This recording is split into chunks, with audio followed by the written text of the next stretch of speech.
This is Tarik Sultan, making this blog to respond to a comment that was made to one of my video clips by alarra75, where she said, maybe he is a teacher, good dancer, and has talent, yes, but it just don't fit a male dancing belly dance. It looks so awful, sorry. Well, how can I respond to this? I have two choices. I can either give a really smart-ass insult as a comeback, or I can try to educate her and other people like her who think the same way.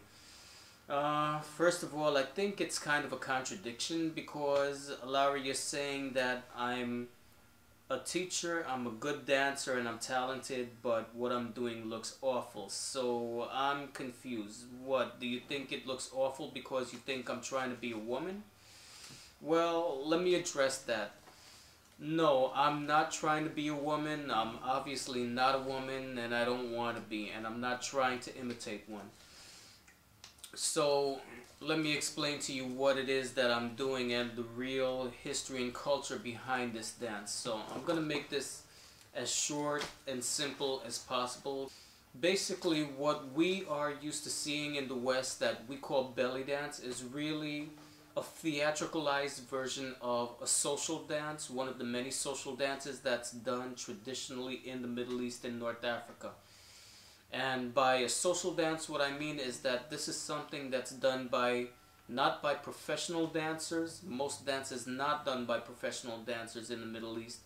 It's done by everyday, average, ordinary people for fun and enjoyment and celebration. So, if you go to a traditional setting, you are going to see this dance being done not only by women, but you'll also see men doing it, and you'll also see little children doing it, because this is how they learn. They learn how to dance not in dance classes, but at social gatherings with their family and their friends from the time they're little children. You'll see the little children, they're watching the grown-ups as the grown-ups are dancing, and they're imitating what the grown-ups are doing.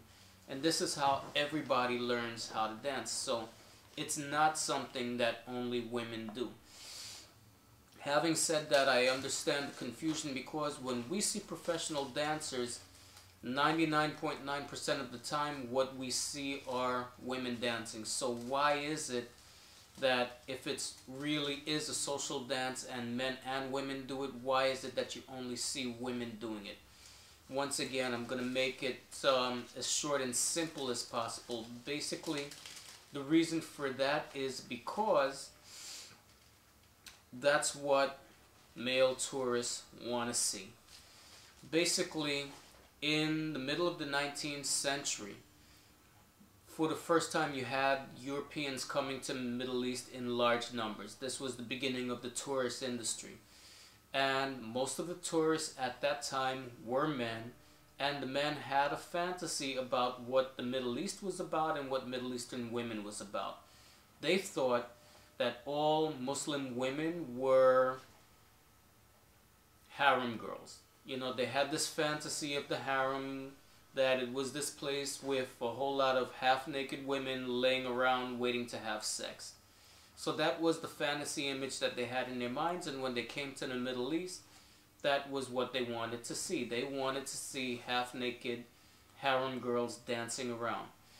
So, because it was a business, the tourist industry was a business, you had all these customers coming to Egypt and Turkey and Lebanon looking to spend money.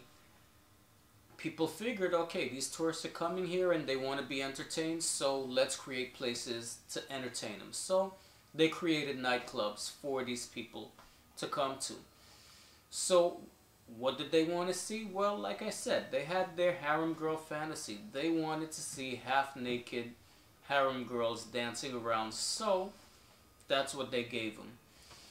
They only had women performing these dances in the nightclub because, like I said, it was mostly guys coming to these places, and they wanted to see young, good-looking women.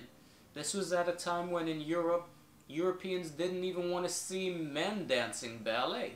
So if they didn't want to see men doing ballet, they sure as hell don't want to come to the Middle East and see men dancing.